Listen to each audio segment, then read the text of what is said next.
Halo, pada video kali ini saya akan menjelaskan tentang program pembelajaran individual. Apakah Anda pernah mendengar istilah program pembelajaran individual? Atau apakah pernah membuat program pembelajaran individual?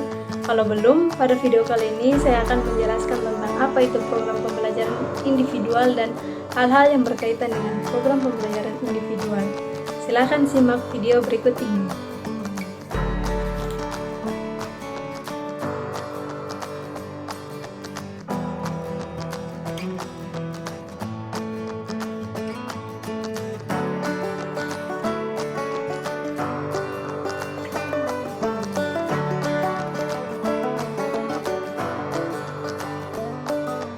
Sudah kita ketahui bahwa pendidikan pada umumnya adalah pendidikan yang bersifat tradisional, di mana pembelajaran hanya berpusat kepada guru dan polanya guru berceramah di depan kelas. Proses pembelajaran ini juga menyamakan setiap kemampuan siswa. Siswa yang tidak mampu sering dikatakan anak yang bodoh. Dari hal ini kita bisa melihat bahwa tidak semua siswa bisa disamaratakan. Bagaimana dengan siswa yang memiliki kebutuhan khusus? Apakah mereka harus disamaratakan dengan siswa normal pada umumnya?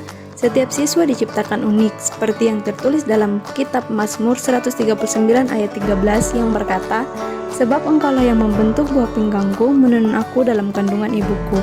Kita tahu bahwa Allah menciptakan manusia begitu unik, karena Allah kita adalah Allah yang kreatif. Oleh karena itu, setiap siswa diciptakan dengan unik sehingga tidak bisa disamaratakan. Jadi, guru perlu mencari model pembelajaran sekaligus metode asesmen dan evaluasi yang tepat bagi siswa. Dari hal ini, muncullah PPI atau Program Pembelajaran Individual. Program pembelajaran individual atau PPI diadopsi dari istilah Individualist Educational Program. Kemudian diterjemahkan ke dalam bahasa Indonesia menjadi program pembelajaran individual. PPI memiliki pengertian sebagai sebuah program yang disusun secara unik untuk setiap siswa yang memenuhi syarat untuk mendapat layanan sebagai akibat dari kebutuhan khusus yang disandangnya. PPI ini juga merupakan salah satu upaya untuk mengembangkan kemampuan anak berkebutuhan khusus yang bersifat heterogen, baik dalam hal jenis maupun kemampuannya. Program ini bersifat sah secara hukum karena dituangkan ke dalam dokumen yang tertulis sesuai dengan kesepakatan yang diadakan. Ada 4 hal yang membuat program pembelajaran individual atau PPI menjadi penting. Yang pertama, membantu guru mengadaptasikan program umum atau program khusus untuk anak kebutuhan khusus sesuai dengan kekuatan, kekurangan, dan minat mereka. Yang kedua, membantu guru untuk memberikan layanan kepada anak sesuai dengan kebutuhan dan kemampuan mereka.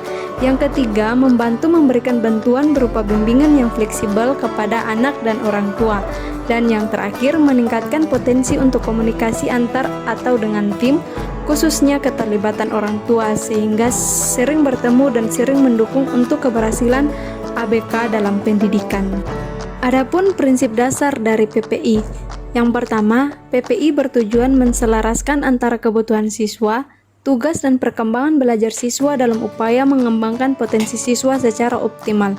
Yang kedua, PPI tidak semata-mata berdasarkan tujuan pembelajaran, tetapi berdasarkan hasil asesmen.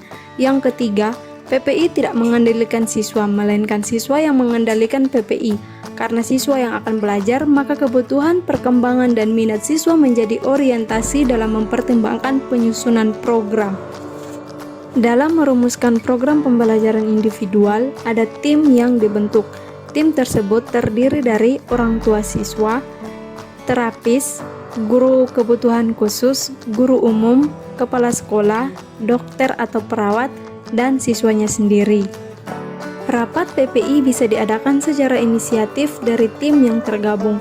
Jika ada hal yang mendesak, para anggota tim bisa berhak menggagas emergency EIP.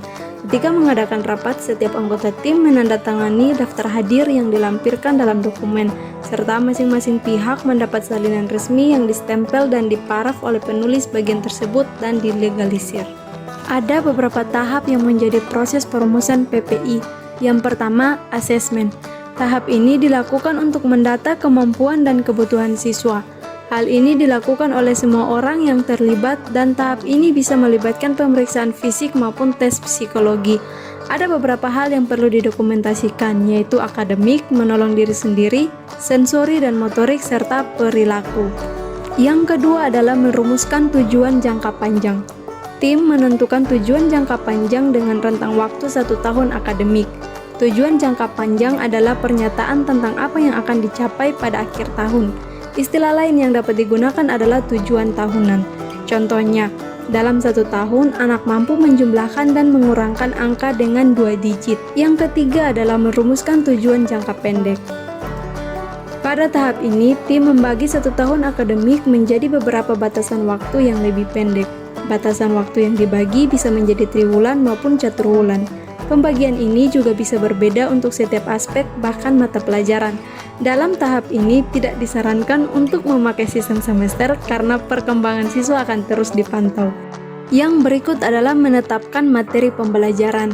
Tim mengadaptasikan kurikulum nasional dengan cara menyesuaikan kemampuan dan kebutuhan setiap siswa. Selanjutnya adalah menetapkan kegiatan pembelajaran. Kegiatan pembelajaran yang dilakukan agar siswa mendapatkan layanan yang dibutuhkan. Pada tahap ini, tim mendokumentasikan layanan, sarana, alat, dan waktu pelayanan secara jelas. Yang berikut adalah evaluasi kemajuan hasil belajar. Tim melakukan dokumentasi tipe, metode, waktu, dan durasi evaluasi sehingga kebutuhan siswa bisa terjamin, dan tim juga perlu menjelaskan secara rinci mengenai kondisi yang dibutuhkan siswa selama evaluasi. Adapun komponen program pembelajaran individual. Yang pertama, informasi umum. Informasi umum yang dimaksud adalah data pribadi siswa seperti nama lengkap, tempat dan tanggal lahir, nomor telepon, nama orang tua, alamat orang tua. Di dalam informasi umum juga terdapat jenjang kelas yang ditempuh siswa saat ini, tanggal asesmen atau evaluasi terakhir, dan level kemampuan yang dimiliki siswa. Yang kedua adalah annual goal dan benchmark. Di dalam annual goal dan benchmark, terdapat mata pelajaran dan keterampilan yang ditargetkan, level kemampuan siswa saat ini, proyeksi keterampilan atau capaian pembelajaran tahun depan, rujukan ke kurikulum nasional yang sedang dipakai, dan adaptasi kebutuhan siswa. Dan yang ketiga adalah affidavits dan lampiran. Di dalam affidavits dan lampiran terdapat akte adopsi, laporan hasil observasi psikolog, dan laporan kondisi fisik. Sekian penjelasan video tentang program pembelajaran individual atau PPI. Semoga video ini bisa memberkati Anda sekalian. Sekian dan terima kasih.